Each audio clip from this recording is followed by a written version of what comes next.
Hey guys, what's up? It is Coach Callie B, and this is the Callie B podcast, owning your opportunity. And let me turn my notifications off. I apologize for that. We had a dishwasher delivered today, so I had to have all the notifications on because I usually just make it really quiet. So let's get into this. This episode is all about discovering the fastest way to disqualify yourself from my pitching program. I know you're like, what? What? Okay, yeah, we're going to talk about it. There's a reason why I have an application, and there's a reason why I require you to book a call with me. Okay, so let me be really clear about something. The fastest way to disqualify your daughter from training with me as her pitching coach is trying to have her work with multiple pitching coaches at the same time. And I get it. That might sound super harsh at first because at the end of the day, you want your daughter to be coachable. Trust me, I know. I'm a coach and I'm a mom. You want your kid to be coachable. I get this. But this isn't about control. This is about development. This is about having consistent theories and philosophies moving with your daughter's development. Because what most parents don't realize is pitching isn't just about learning more drills or getting more opinions. And to be quite frank, if you're that parent who's going to go around to all these pitching coaches and get all these opinions and name drop and be like, my kid works with so-and-so and did it. I don't want to work with your kid. I don't want to work with you. Call me crazy. Call me Frank. Hey, my name's Frank, but I'm going to be really frank with you. For every kid I get, I also realize I get a parent too. Yes, I have standards, and I've been doing this for almost 30 years. So trust me, I have tried to allow my kids in the past, many years ago, to work with other coaches. And the one thing it does every single time is it causes a delay in their development, nothing but constant confusion, and their confidence out the door. It's completely out the door because they don't know whether they're coming or going. Okay. So there's something you guys need to understand about pitching. Okay. When I train my pitchers, it's about following a clear, structured plan for them, long enough for it to actually work. It's based on their development. Right? Kids that hit growth spurts, parents always want to just lose it and be like, my kid is in a rut. They're not hitting or they're not pitching. I don't do hitting lessons, but I'm just using that as an example. I used to, but I don't anymore. But they'll literally freak out and be like, oh, my kid's been working with so-and-so for a year. Now she's in this slump. So we got to find another coach. And no, again, when you do stuff like that, that's a whole nother podcast episode. But when you do stuff like that constantly, have fun with your kid never completing anything they set out to do. Because all you're doing is teaching them, hey, when things get tough or when I don't like something, I'm just going to switch it up. But when you actually know that coach actually knows what they're talking about, and you're just choosing to be impatient with your daughter's progress and her growth, at the end of the day, it's not your progress and it's not your growth, it's hers. So help her learn how to own her progress and her growth by teaching her how to consistently show up. Because I can tell you right now, if you do that, it is going to show up in other facets of her life. And guys, softball is going to be over one day. So at the end of the day, you're not just raising a child that plays softball, you're raising a child to become a human and to contribute. A good human. Well, she already is human. But you understand what I'm trying to say. Okay? Apologize for that, but I was on one. What can I say? I'm a preacher's granddaughter, so go figure. So when a pitcher is getting different cues from two different coaches, different philosophies, even different mechanical focuses, I start from the ground up. I want to see how you're moving from the ground, and then I move up, right? It's hard when you have a coach that, okay, let's just call it what it is, verbiage, right? 10 out of 10 times, we're all talking about the same thing. Drive foot is push foot. But then there's other softball communities that believe that what I call the pull foot, they call the push foot. So pull foot would be pull side, glove side, right? Really confusing. So you probably just got really confused on that. So that's just a little example. Okay. So when a pitcher gets all those things, she is not going to progress. She's going to be confused. She's going to be second guessing herself. Again, the lack of confidence. It's going to sneak in and it's going to rob her. It's going to rob her of the confidence that She could have if you were actually teaching her to implement a system that was actually built for her. That's right. Yeah. You've got to learn how to stick with it. And it's hard, guys. It's hard to watch your daughter hit the same speed for a year, maybe 2 years. Okay. My kid walked away from pitching at a high. She realized that she did not want to put the work in that it takes to be a great pitcher. She'd rather put the work in to be a great second baseman or an outfielder if she needs to be, but second base is her primary. And she loves to hit. Like, the girl, give her a bat, she will find a way to get on. She'll hit or she'll bunt. Like, that's just her. But for her to decide that, right, I had to allow myself to sit in it with her, sit in the suck, if you want to call it. Because there for a while, she was like 10 U ball. Girl was lights out. She was a gamer. She loved it.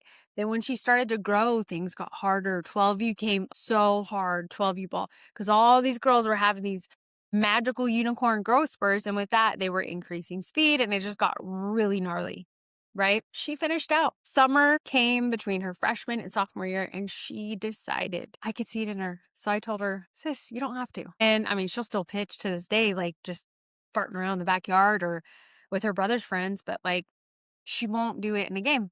She's like, she knows, like she has been given permission to stand on what she knows, right? One thing for certain, I did not raise a yes girl. I'm not in the business of training yes girls. So I know, like, call me a rebel, but it is what it is. Okay. So here's the thing. When they start doing that, they're not progressing. They're getting confused. They're second guessing themselves. And most of the time she's going to end up stuck. She's going to end up stuck. She's not going to know which way to go. Okay. And it's not because she isn't talented. It's not because she's not working hard, but because no one is leading her development. Okay. They're not leading it in one clear direction. So in this episode, I'm going to break it down for you. We're going to talk about why I have the standards. I've already kind of given you the cliff notes. Okay. What actually happens when pitchers try to mix coaching and what it really takes to develop a high level pitcher. Okay. Because if you're serious about your daughter's growth, which I'm thinking, I'm going to go out on a limb here and say you are, okay, this is something you need to understand. All right, so let's get into this. Okay. Why do I have standards? Backstory. Okay, for those of you that don't know this about me, I started coaching my senior year of high school. My high school coach was like, hey, I should give back to the local Little League. So I did. So I started coaching with one of the Little League teams. And lo and behold, a dad came up to me and he asked me to start working with his daughter. Like, would I be interested in doing one-on-one lessons with her? Sure. Well, very long story short, this young lady ended up becoming like a little sister to me. Okay. She was at the hospital when my oldest son was born. I walked in her wedding. My oldest son was her ring bearer. Like, my kids call her Auntie, if that tells you anything. Okay. So that right there should tell you a lot about my coaching values and my coaching style. I'm not into transactions. I'm into transformations. Okay. It's about the relationship. How are we going to grow? Right? Not just go. You're not going to get anything from weekly lessons. Okay. And this is what I didn't know. I wish I would have known this back then, but then if I did, I wouldn't be here talking to you, right? But the reason why we were so close, we grew so close, is because I was mentoring her the entire time. And that led to mentoring hundreds of other girls over the last almost 30 years as an elite fast pitch pitching coach. And now being an international elite fast pitch pitching coach. So now I'm helping girls on the other side of the earth. I'm helping girls in other countries. I'm helping girls across the United States, all because of this one opportunity that I leaned into. And little did I know, I wasn't just making a transaction. I was actually transforming her, okay, to become a pitcher. She played 4 years college ball. She made like the D2 player of the week, like 3 weeks in a row. When she played, she ended up finally graduating at Northwestern University out in Iowa. She did a lot of great things with her career. She still gives back to her local community as well. And we're still super close. So let that sink in.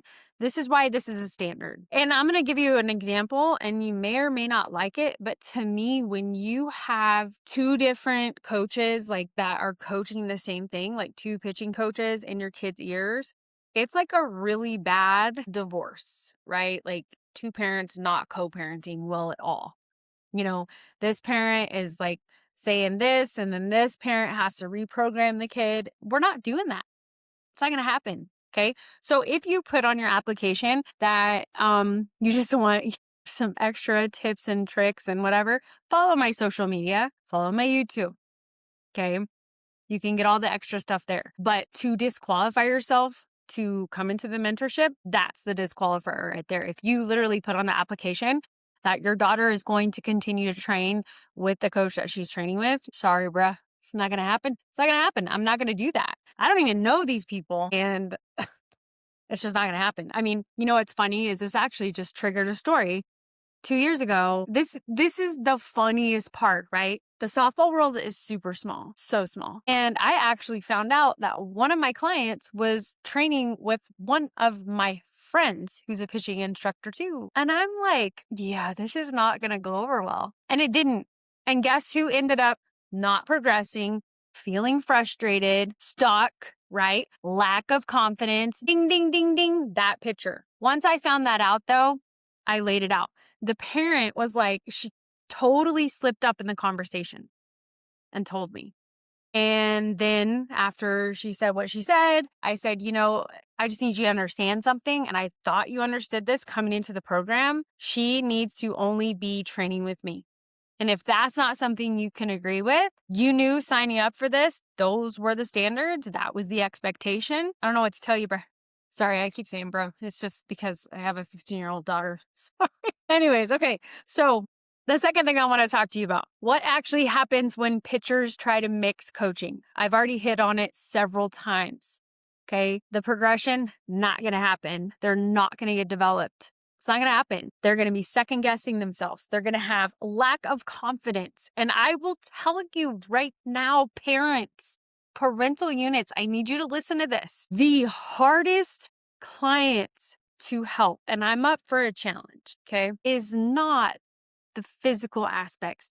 It is the mental and the emotional damage that has been done to your daughter with prior coaching. Those are the hardest clients for me to come around. And I love it, right? I do love it. Don't get me wrong. But when my girls that, are juniors and seniors will tell me, Coach, with tears in their eyes, I wish I would have known you when I was 10 or when I was 12, because I would not have had to fight the way I've had to fight. Now, mind you, I would have loved to have known them then and worked with them then and built that solid foundation within them. So as they grow, it's going to go with them, right? But at the same time, every pitcher's journey is their journey. But there's a lot of you listening to this podcast that are first time, pitching parents, and you're Googling and my name is coming up and you're getting this information and you're wanting to at least try to get it correct or proactive the first time. It's as simple as that. Okay. So we don't want to mix coaching. You might be thinking, well, what about clinics when there's multiple coaches? I'm going to tell you right now, when there's multiple pitching coaches running a clinic together, they're running that clinic together because they work really well together. So they agree with things. Their philosophies, their verbiage, it's all the same, right? You're not going to experience conflict like you would on a lot of these high school coaching staffs, even travel ball coaching staff. Oh, let me talk about mine, but I won't. Just teasing. That's another podcast too. But don't mix your pitching instructors. Don't mix your hitting instructors. Don't mix your infield instructors. Don't mix your outfield instructors. Teach your kid how to lean in to the one thing. Okay. I'm going to side note this real quick. Okay. This is like, for me, I see this as faith, right? I believe in God. I'm a Christian, right? But what if, this is going to be way, way polar opposite. Stay with me on it. But what if I'm like, yeah, I'm a Christian, but then I was like, yeah, but some days I'm kind of an atheist. What? Tell me where that's right. And I know you're like, Callie, you're comparing whether or not my daughter has two pitching coaches to like if you're a Christian or you're an atheist. It's pretty much the same thing. I mean, if you really look at it like that. And sometimes we need to, as parents, allow ourselves to look at stuff like that, to say stuff like that, to make ourselves think about our next decision. For instance, for those of you that were born in the 80s, you're going to know this youth group reference. How many of you had a youth group leader who did the whole made brownies and then brings brownies to, youth group on Sunday night or Wednesday night, whatever night you had it?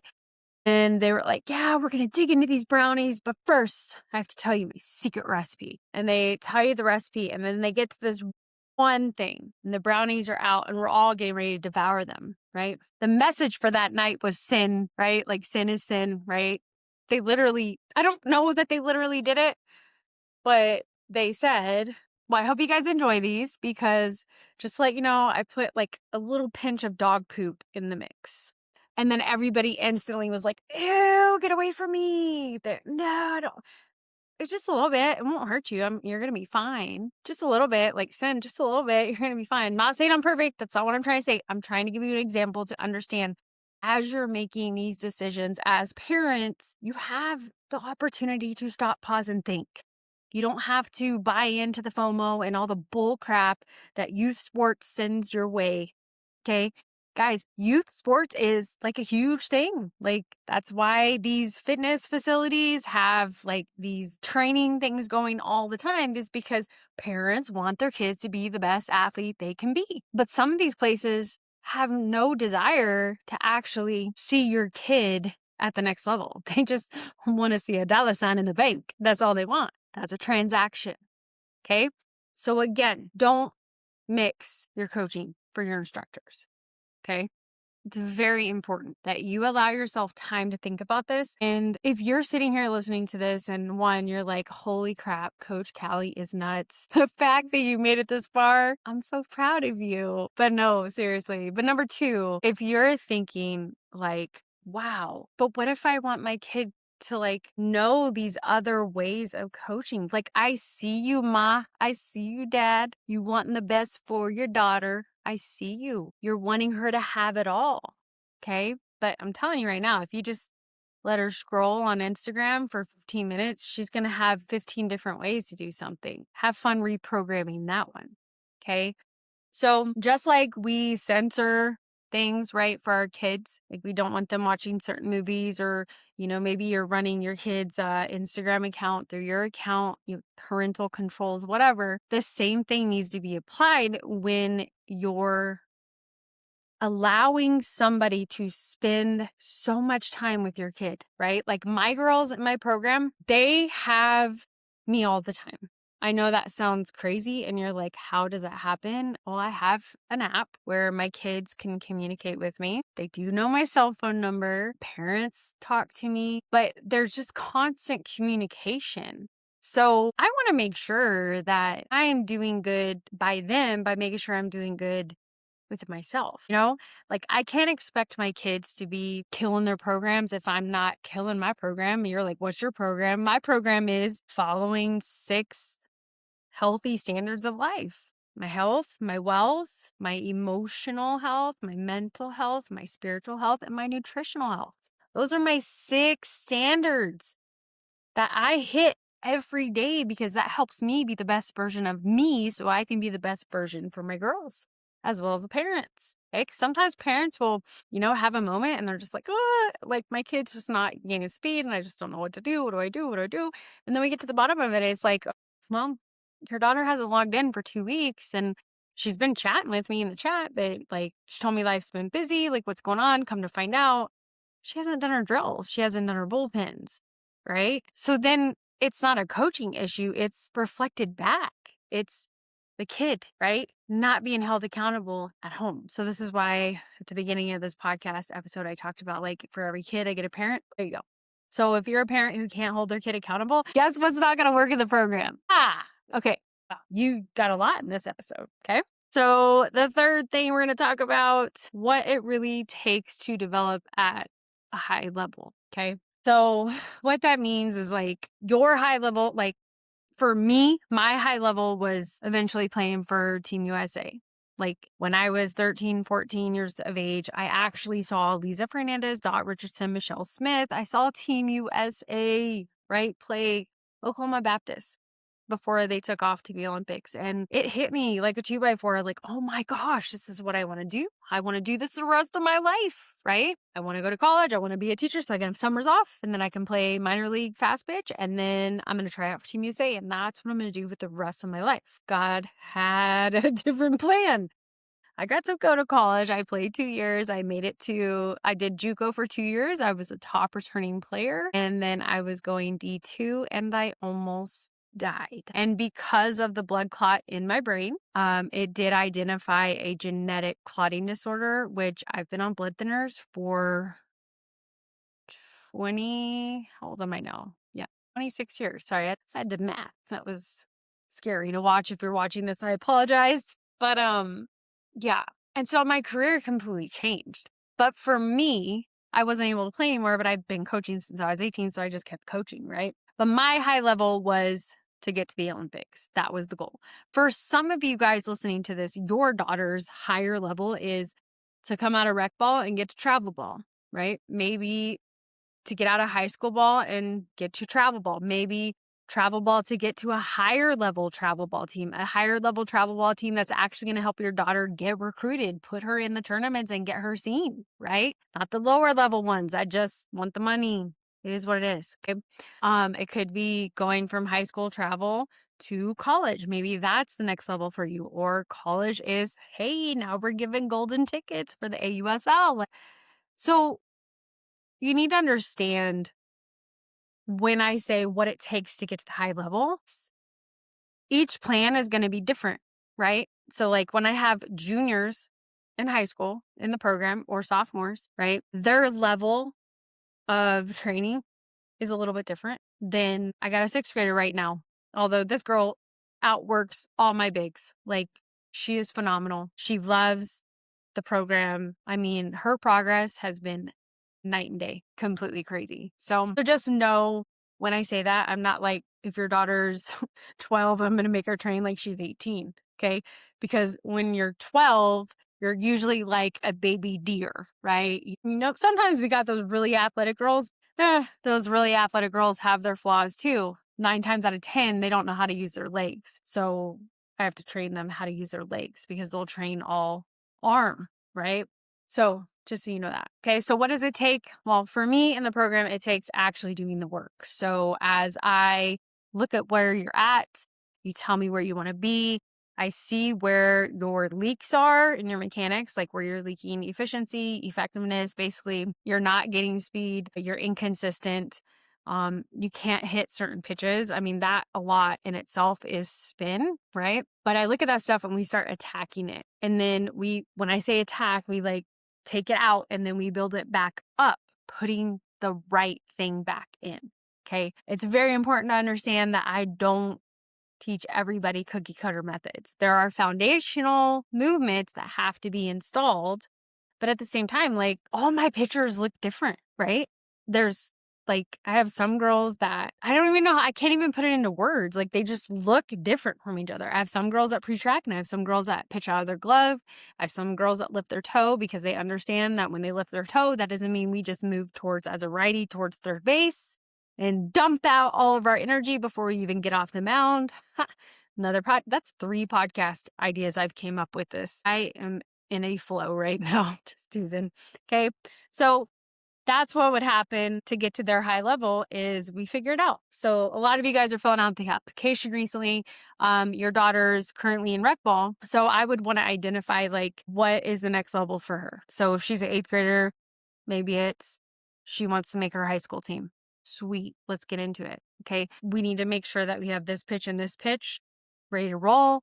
And then we're learning this pitch and we're working on spins on this pitch. Does that make sense? The girls that are going to college, like that, there's recruiting stuff that goes in there. So I do refer you guys out to recruiting coaches that honestly, if your daughter wants to play college ball and she's not working with a recruiting coach and you don't have any idea about any of this, you need to figure that out and find a recruiting coach. You can message me at CaliBSoftball.com. You can go in there and just be like, hey, I just need some, referrals for good recruiting coaches, and I will drop it like it's hot. I will let you know.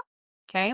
But basically, guys, that's all. I just wanted to jump on here and just let you guys know, number one, what it's like to train with me. But number two, the quickest way to disqualify your daughter from training with me is to put on there, she's going to continue working with her pitching coach. She's not going to come into the program. So I'm looking for kids and parents that want to go all in. It's what I want to do. Because I can tell you right now, you are not going to get 50% of me. It's not how I operate. And this is why, I get people that ask me, how many people do you serve a month? How many clients do you have? And I'm like, how many do you think I have? And they're like, oh my gosh, you have to have 100. And I'm like, no, I don't have 100. No, I think the most I've done to date at the same time within a 3 to 6 month span was 21. That's how intimate and individual this pitching mentorship is. I'm not looking to get into prefab programs and having 100 clients. Yeah, it's out there. You can get it, but that's not how my, if you want to call it, business model works. That's not how it works. I've finally found something that actually is tangible for me, where I've been doing it all these years, but what I was doing wrong was I was trading my time for money. I was basically a glorified babysitter. I was working with your kid once a week, when now I work with my girls every other week because they're constantly working in their program. So this is why weekly lessons, if you guys believe in weekly lessons and that's the only way your daughter's going to get great, I hate to break it to you, but it doesn't work like that anymore. It doesn't. It's so crazy how much this has changed. And for me to sit back and be in it for as long as I've been in it, I'm so grateful to see it change. I low-key kind of wish I would have seen it earlier, because my kids, their time, and I'm going to be an empty nester, my husband and I, in 2 years. That's crazy, but I am grateful that all 3 of my kids have grown up on the field. My boys, they were always at the field with my husband. He's a high school baseball coach of a 6A program here in Arizona, and he's also a teacher, and so they've always been around the school, right? And then our daughter, she wasn't with me. She was with him, so she was either on the softball field or the baseball field, and I'm very grateful for that. But I can tell you now, I will never run my program like I ran it before. I will never have 5 lessons back to back for 60 minutes each. Who does that? And what's crazy is you probably know an instructor right now who's doing 8 to 12 hour-long lessons in a row in a day. I'm going to tell you right now, they are worth nothing by the end of the day. They're so spent, and that's a tough place to be in as an instructor and a coach. So parents, if you are wanting your daughter to come into the program, I want you to fill the application out. It's at CaliBSoftball.com. That's Cali, like Sally, but with a K. V as in Victor, softball.com. Fill that training application out.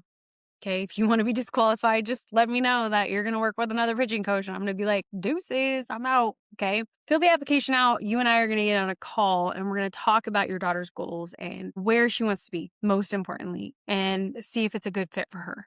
By now, you have a really good idea of how my program works, and you also know how to disqualify yourself really quick. So as always, guys, I appreciate you guys for listening, and take care. Be sure to subscribe to the show if you haven't, and be a part of the big picture here at CaliBSoftball. And God bless. Bye, guys.